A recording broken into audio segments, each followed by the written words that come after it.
Oke.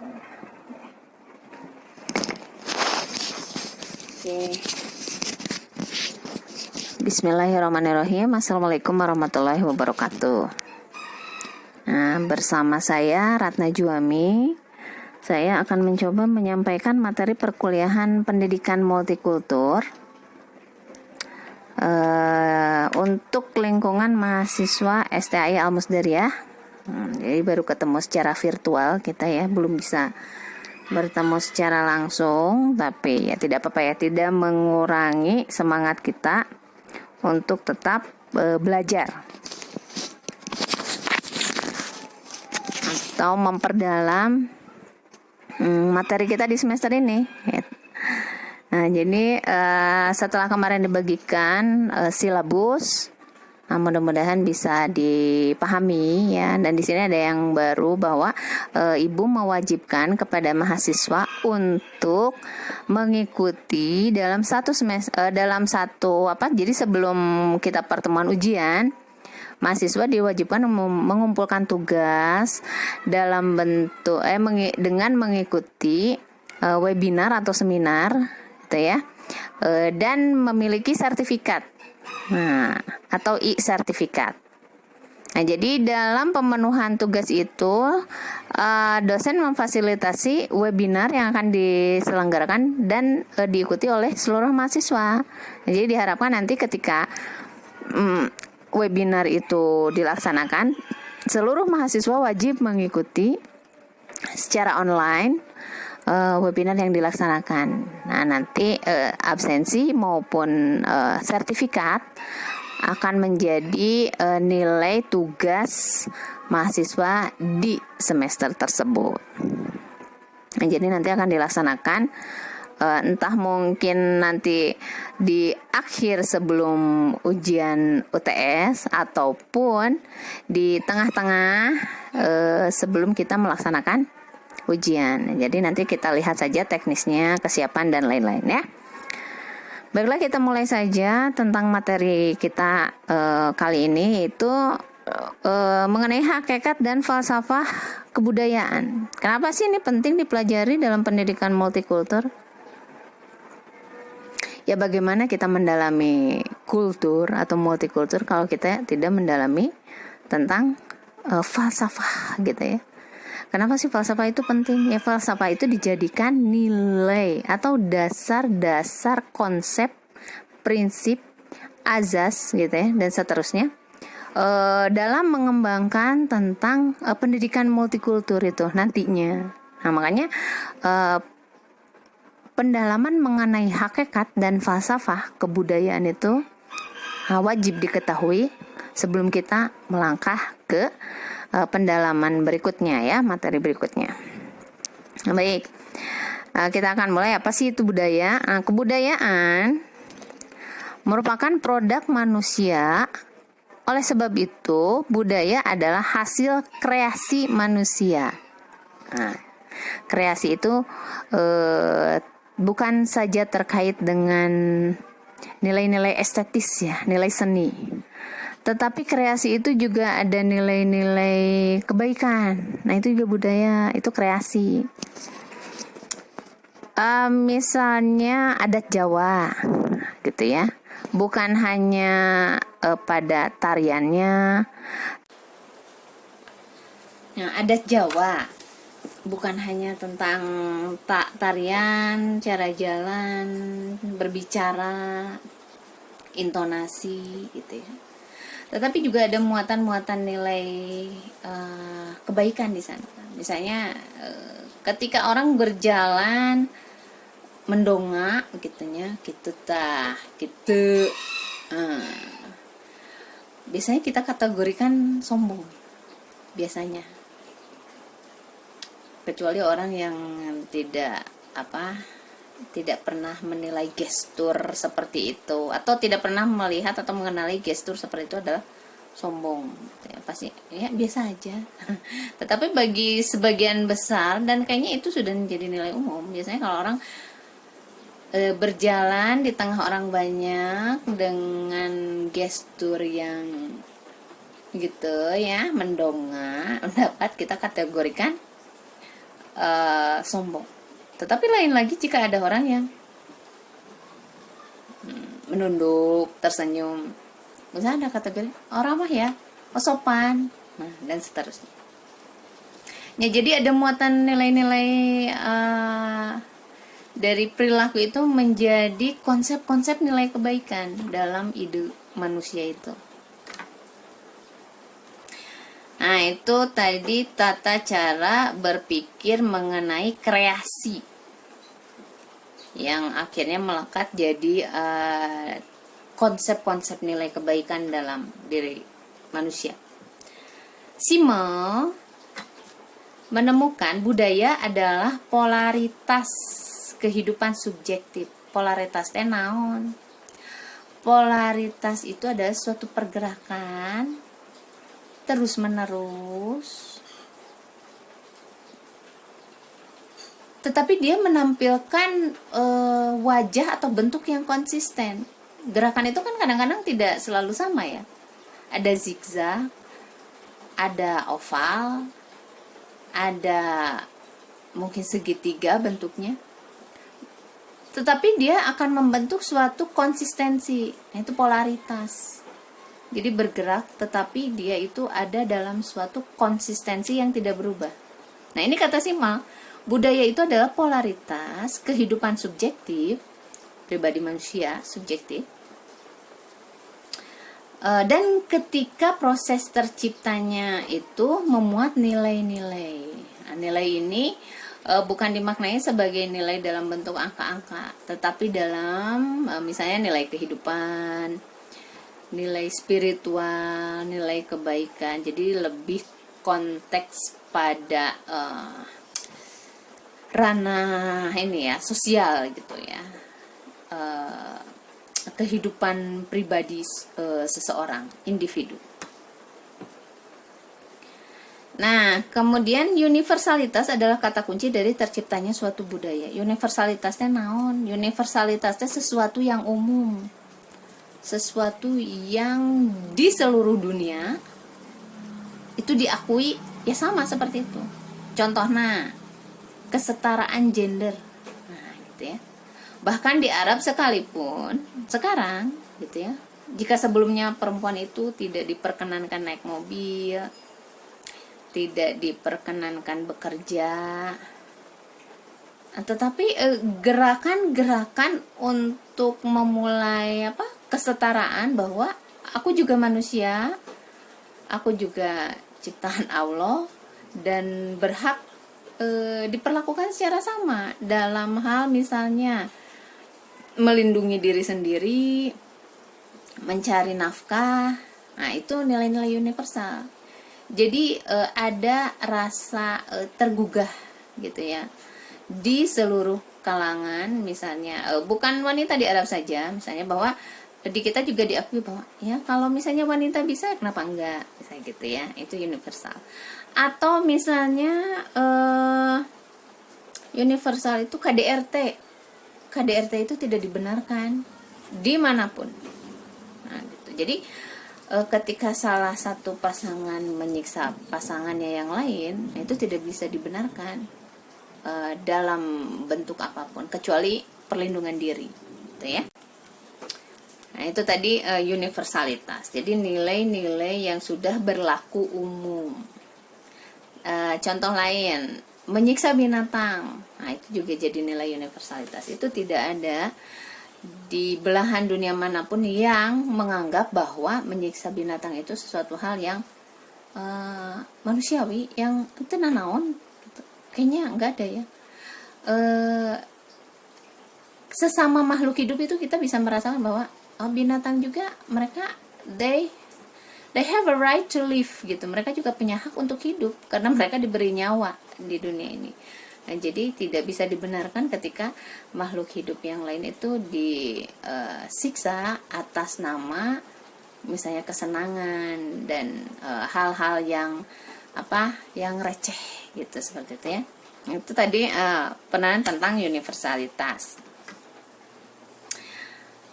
Selanjutnya, menurut seorang filsuf, Immanuel Kant, dari abad pencerahan ya kalau nggak salah. Immanuel Kant dalam bukunya yang berjudul The Critique of Pure Reason menuliskan prinsip-prinsip moral dan etika berbasis pengalaman merupakan dasar peradaban manusia. Nah, Kant itu melihat bahwa peradaban itu dibawa oleh manusia itu berdasarkan dari dua hal katanya, yaitu moral dan etika. Nah, jadi Kant itu lebih menekankan pada tata cara interaksi sosial ya. Tetapi kemudian ditegaskan oleh Simmel, ditambahkan, bukan ditegaskan ya, dua hal lagi ditambahkan. Jadi selain pengalaman moral dan etika menurut Kant, menurut Simmel itu spiritual dan pengetahuan itu juga membawa perubahan terhadap sebuah peradaban. Nah, jadi peradaban ini apa? Peradaban itu lebih besar daripada kebudayaan cakupannya ya. Jadi peradaban itu seperti membawa sebuah generasi di dunia gitu ya, masuk kepada peradaban baru. Jadi generasi di dunia, bukan hanya misalnya di Indonesia, di Jawa, di Kalimantan, Sumatera dan seterusnya. Nah, jadi 4 hal itu menurut para pemikir Simmel dan Kant, bahwa peradaban itu berubah dibawanya itu oleh 4 hal, yaitu moral dan etika serta pengetahuan dan spiritual. Nah, jadi di sini ada benang merahnya ya, spiritual. Nah, itu karena spiritual itu juga kenapa menjadi benang merah yang sangat menonjol, karena dari spiritual itu juga biasanya lahir nilai-nilai moral dan etika, dan berikutnya pengetahuan gitu ya. Jadi saling mendukung, saling menyokong satu dengan yang lain. Nah, itulah 4 hal yang membawa perubahan dalam peradaban manusia. Nah, kemudian dijelaskan budaya tidak bisa menjadi sesuatu yang individual. Maksudnya naon sih? Budaya itu tidak bersifat diri sendiri, pribadi atau egois ya, hanya menempel selfish gitu pada dirinya sendiri. Budaya itu minimal itu melibatkan sebuah kelompok kecil atau hubungan dua orang misalnya minimal. Misalnya ibu tidak bisa menyampaikan kepada orang lain, budaya saya mah nggak gitu sih.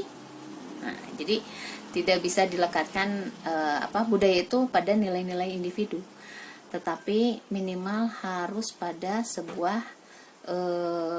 interaksi sosial yang lebih dari satu gitu, lebih dari dua gitu. Nah, kemelekatan tidaklah tepat sebab terkait paralel pada hukum moral. Menjadi budaya hanya dengan objektifikasi pengendalian diri moral. Nah, objektifikasi ya kata kuncinya.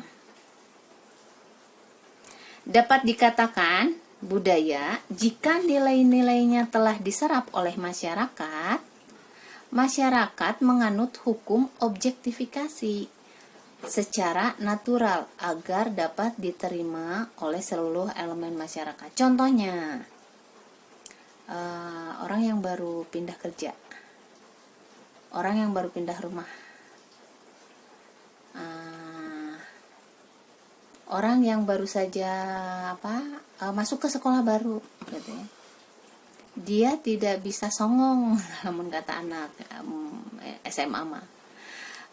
Harus mau tidak mau dia akan melihat ke sekelilingnya, dia akan menilai dan dia akan menyerap budaya lingkungannya. Ketika di lingkungannya itu, lamun setiap maghrib di daerah etama pasti tak enu gandeng gitu. Sedangkan aku sih di tempat sebelumnya jam-jam saat itu nggak ada tabu untuk nyetel lagu atau bersenang-senang gitu ya di saat jam-jam azan misalnya. Nah, ketika dia memasuki suatu wilayah atau komunitas baru, ya mau tidak mau dia harus mengikuti kalau tidak ingin berlawanan dengan hukum moral masyarakat itu sendiri. Nah, ini yang dinamakan dengan hukum moral. Hukum moral itu tidak bisa dituliskan, ya, tidak bisa dilembagakan.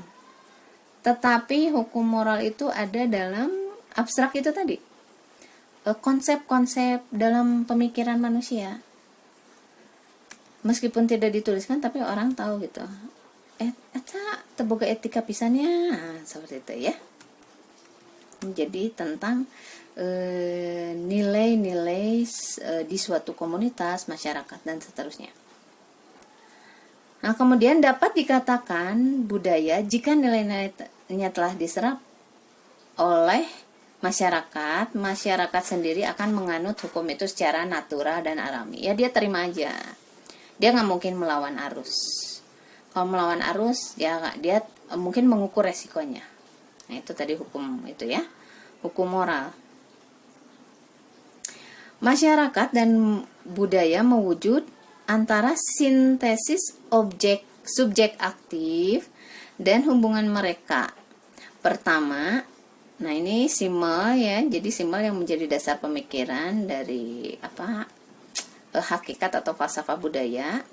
Simbol menetapkan prinsip interaksi yang mengatur dan hubungan di antara semua fenomena yang ada di dalam masyarakat.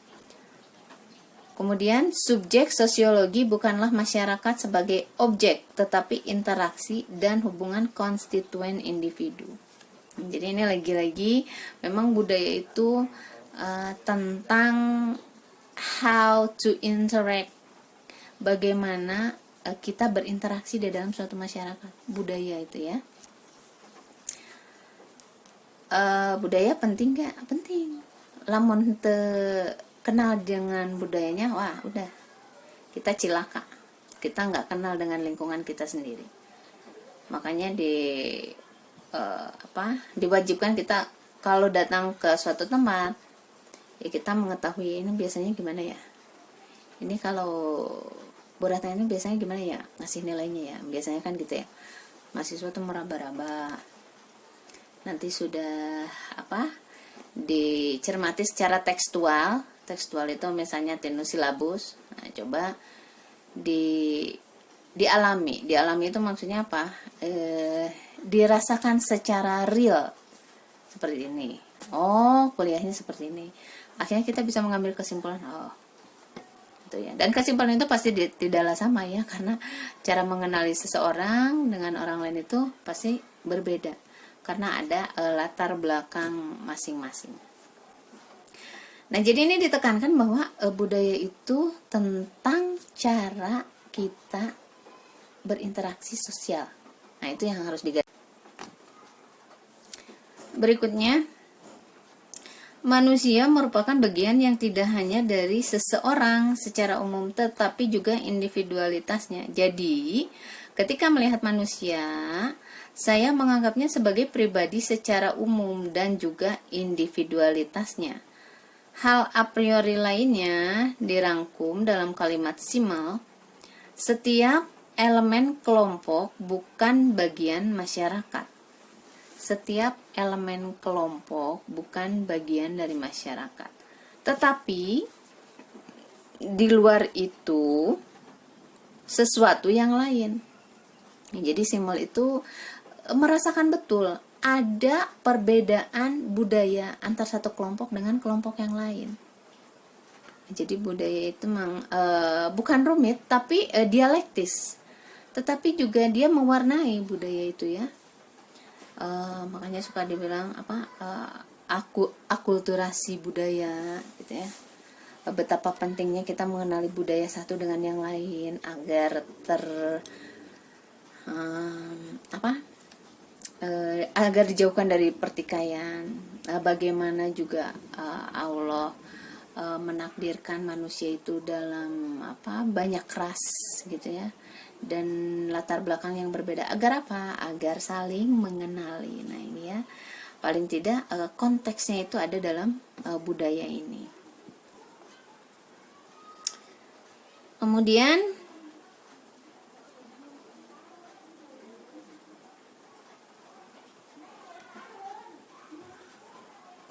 Kant melihat sosiabilitas sosial merupakan kecenderungan kontradiktif sebagai kekuatan dinamis di belakang masyarakat.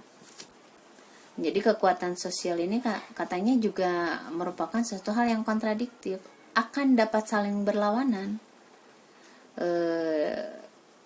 Jadi budaya itu bisa membawa pada sebuah proses yang mendekonstruksi, saling menghancurkan, atau juga Simmel melihat bisa membawa pada sebuah kondisi yang konstruktif atau saling membangun dan mendorong gitu ya kepada suatu hal yang baru. Baik Kant dan Simmel menyatakan kecenderungan ini akhirnya membawa pada kondisi yang positif. Budaya dan masyarakat dalam batas-batas sejarah adalah sesuatu yang berbeda dan sifat pergerakan dan tanpa makna. Kemudian filsafat sejarah secara historiografi dan sosiologi mengakomodasi penalaran untuk komponen a priori tertentu dalam merumuskan filosofi sejarahnya. Jadi budaya itu juga sangat berkaitan erat dengan nilai sejarah suatu masyarakat. Jadi itu akan terbawa terus budaya dan sejarah itu. Pendekatan Simmel mengikatkan pada pemahaman Kant tentang budaya, karena budaya ruang yang mencakup segalanya. Ada tentang manusianya itu sendiri, ruang dan waktu, dalam hal ini sejarah, fenomena masyarakat, fenomena sosial, belum lagi fenomena lingkungan yang membawa perubahan terhadap suatu masyarakat. Sikap ini mengarah pada perubahan tingkat kepentingan budaya. Dengan demikian tidak ditentukan secara politis, tetapi politik hanyalah beberapa bentuk budaya. Jadi Kant juga menyoroti tentang relasi kebudayaan dengan politik. Ya, jadi Kant melihat bahwa berubahnya suatu budaya itu berlatar belakang politis, kepentingan. Nah, gitu. Kan memang politik mah tentang kepentingan ya. Kognisi dan spiritual adalah modal dasar kebudayaan. Maka kekayaan ilmu yang mencakup dua unsur konsep manusia tersebut, kognisi dan spiritual, ya, harus dapat diolah dan dikembangkan dengan baik. Sebab dari pengembangan dua hal itulah kebudayaan yang beradab seperti. Nah, jadi itulah inti dari hakikat dan falsafah kebudayaan. Jadi dasar dari kebudayaan dan peradaban manusia itu menurut Simmel dan Kant berasal dari proses moral dan etika, spiritual dan pengetahuan. Nah, itulah yang membawa perubahan manusia hingga pada abad 40 ini. Nah, itu 4 hal itu. Nah, jika kalian cermati, nanti boleh banyak kasusnya untuk dianalisis apakah benar ucapan Simmel dan Kant ini. Nah, gitu ya. Baik, kita akan bertemu lagi di perkuliahan berikutnya. Wassalamualaikum warahmatullahi wabarakatuh.